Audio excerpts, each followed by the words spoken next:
Mr. Speaker, Vice President Kalonzo Musyoka was put on the spot on the floor of the House to explain how much his shuttle diplomacy mission that took him to at least 5 African nations in a bid to gather support to defer the ICC cases cost.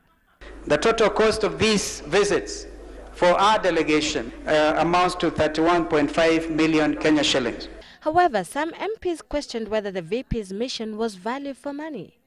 Mr. Speaker, I'm shocked with the answer by the Vice President, who is just not an ordinary member of Parliament, but a very senior lawyer in this country.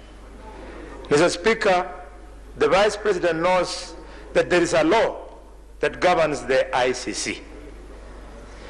How could you allow yourself, understanding the law, to engage in futile exercise that has wasted public funds when you know very well that the countries you went to, Tripoli, Malawi, name it, are not part of the 5 permanent members of the UN Security Council? This is not an exercise in futility.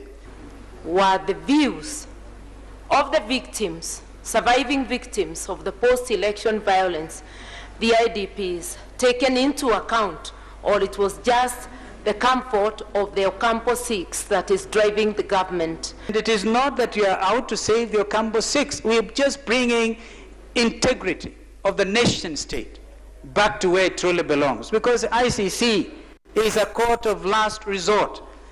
Kalonzo's critics argue that despite having successfully lobbied the African Union, the Kenyan issue will still not make it to the United Nations Security Council's agenda unless the 5 permanent members of the Council, including the United States of America, Russia, France, the United Kingdom and China, who have veto powers, are convinced that the international peace and security was in jeopardy.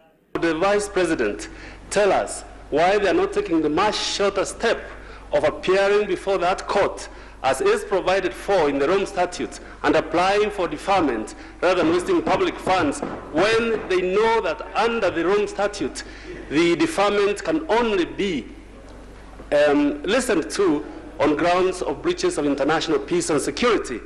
If you had spent public funds going to one or all the 5 permanent members who have the power to decide what you are looking for, then we would forgive you. It is our intention to now try to lobby the P5s. Only 3 African nations, South Africa, Botswana and Gabon, sit in the UN Security Council as part of the 9 non-permanent member states. What has been available in the media has been that Botswana were not with us and South Africa were not with us. And all that President Zuma said is, Kenya, please keep us informed. We will do Kenya's bidding. I can quote President Zuma without any fear or contradiction. The fruits of the Vice President's ongoing mission will bear fruit if the UN Security Council indeed endorses Kenya's wish to defer the ICC cases for 1 year. The taxpayers' money will then be said to have not gone to the drain. Sylvia Chebet, Citizen Live at 9.